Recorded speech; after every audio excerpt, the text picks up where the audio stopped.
So the Carolina Panthers finally made the change that we all thought we needed to see and that we all thought we would see at this point in the season. Thomas Brown has now taken over play calling duties, and now we will see if anything can change with our offensive output. And we'll talk about that and more on this episode of Locker Room Talk. So what should be some of the expectations we should have for this offense moving forward? For me, I expect this offense to look functionally better than what we have the previous 6 weeks. Now, that doesn't mean that I think we're going to light up the scoreboard and drop 30 points here and 40 points there, because I don't think a lot of the changes that can be made will result in a lot of points being scored. I think that as of how we function, we will have a sense of identity moving forward. The reason why I say that is because, look, if you're anybody that's breaking into a new space at a new job where you have a new role that you're trying to prove to everybody that you can do, the first thing you want to do is establish yourself. And by establishing yourself, you have to establish an identity. I think Thomas Brown will very much seek out to establish his identity from the first week, from the first snap. I think that's what we're going to see. So we're going to see this team have a direction and where they want to go and what they're trying to accomplish. One of the things I didn't think we've seen over the last few weeks, over the first 6 weeks, was that I didn't see a team that had a sense of direction. I didn't see what were certain plays designed to do. What were they trying to accomplish? And if we were trying to accomplish it, why did we go this way? Why didn't we go the other way? I think a lot of those things happened, and I think a lot of that pretty much left us to kind of question what we were doing as an offensive unit. For me, I think Thomas Brown will come in with a sense of identity and sense of trying to establish that. I think the biggest thing for me is that Adam Thielen is going to continue to excel, right? That didn't really come as a surprise to anybody because of what he's done so far through the first 6 weeks, but more so now because he is a dominant slot guy playing for a coach that is coming out of a system that plays with nothing but dominant slot guys. So I think we'll continue to see him. I think for Thomas Brown, the biggest thing you're going to see from him is trying to establish guys like DJ Chark, trying to establish guys like Hayden Hurst that I've spoken about in weeks past, but I think that will be more so the case as we move forward. Those two guys have to pretty much contribute a great ton if we ever want to see this offense put up 20 points regularly, or maybe 30 points on an off day, right? So until we start to, I think there's a lot of things that have to be established here for Thomas Brown to get this thing going. There are so many layers to this conversation because I guess the next thing would be, where do we think this decision came from? Like, do we think it was truly Frank Reich feeling it was time for him to relinquish the play calling duties? Or do we think there was pressure that came from upstairs to get something changed around so we can start seeing things moving in the right direction? I mean, look, the biggest thing is that the losing is one thing, right? The losing is one thing, and losing is to be expected when you're playing a young quarterback and you are you lack of talent in a lot of areas, right? The losing is fine. We're not fine, but you understand it.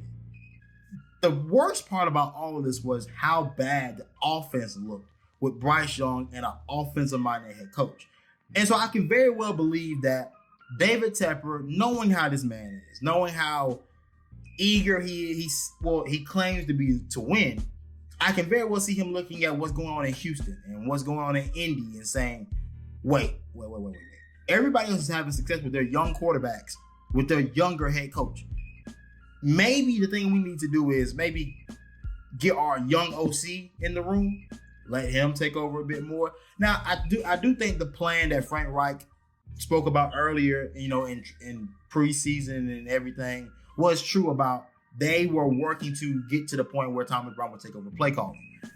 I don't think he wanted it to happen in week 6 of year 1 of this thing here, because I think it elevated everybody to a point that maybe they're just not ready for. We'll have to find out, but maybe we find out Thomas Brown maybe just be a little bit early on the side of being a play caller and is much more a part of constructing the system and implementing the system more so than calling the system.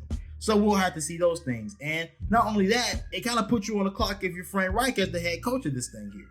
Because, I mean, even though he didn't want to get to the place where he didn't have to call plays anymore, how you had to go about it in this area is a little bit dicey, because I think everybody feel like there was pressure coming from elsewhere, of course, and that your lack of success is what led to this, not you just wanting to willingly transition this thing to where we're at now.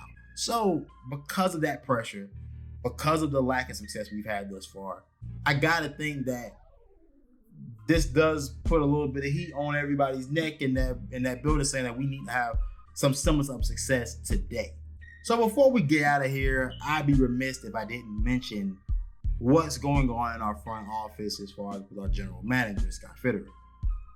To this point right now, it's been kind of put out into the league that Jeremy Chinn is on the market, Terrace Marshall is on the market, but Jeremy Fowler wrote in a recent article that it seems to be some cause for pause when it comes down to Dante Jackson being on the market, seeing is that I think the quote from the article said that, quality corners are hard to come by, and they deem Dante Jackson as a quality corner, which makes sense considering that you let Stephon Gilmore walk out of the building without a contract, and Dante Jackson definitely got a payday.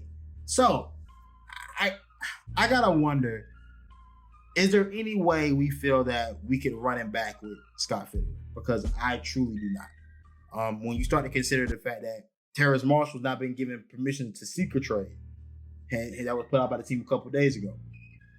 The 2021 draft class has been in complete shambles. Now, the only two guys that you have that contribute are Chuba Hubbard and Tommy Tremble. And to miss on so many guys, golly, man, it's not a great look for Scott, man. That being your first draft as the Carolina Panthers GM, and seemingly in 2022, having guys like DJ Johnson who don't truly contribute. Jamie Robinson can only play on special teams with as many back end injuries that we've had to our secondary, like corner and safety alike. Jamie Robinson is nowhere to be found, right? Jeremy Chinn, who is a guy that I thought towards the end of this year last year under Steve Wilkes play fine. Played a critical role for our defense. Does not seem to have a space here. Does not seem to fit whatever Rivera was trying to do. And I find that troubling that a guy that we heralded so much as a rookie, and even the past couple of seasons, is now to this point unplayable. Goes to system fit. I don't think it has anything to say about him as a player, more so than he just doesn't fit what Rivera wants to do here. Having to sell on so many guys that have seen a point in time in their career where they've been contributors is a bit troubling. It's a bit troubling about what you've done as a GM as far as guys you decided to retain. It's not necessarily an indictment on the coaching staff. It's more so that you can tell these guys are in transition and trying to get their guys in the building. And a lot of rule guys and a lot of guys that stayed, that were remnants of the Rivera era, just do not fit what they're trying to do. And honestly, we're in such a bad spot in terms of having a rookie quarterback, being 0-6, and then not having a first-round pick that I don't think that anything that Scott can do can get us out of this. And I truly don't believe you can move forward with a guy that's done this much damage and just spamming the trade button throughout his entirety here. This has to change, and we have, in my mind, I think it's best that we move forward from Scott Fitterer, because I don't think there's a way for him to dig himself out of this hole realistically without us having to sell big and unload a bunch of guys that are truly worth more than what we would be able to get back for. But with that being said, this has been Locker Room Talk. I'm your host, Sean T. Stewart. I know you see, if you stayed to the end of the video, I know you've been noticing this hat. Good old, the boys over there in West Charlotte. I'm new to the area. I wanted to show some love to the locals. You know what I'm saying? So I copped this from Locker Room CLT, of course. No other place that I would want to shop at for any type of vintage wear. Go cop. Tell them that your boy sent you. And I'm out.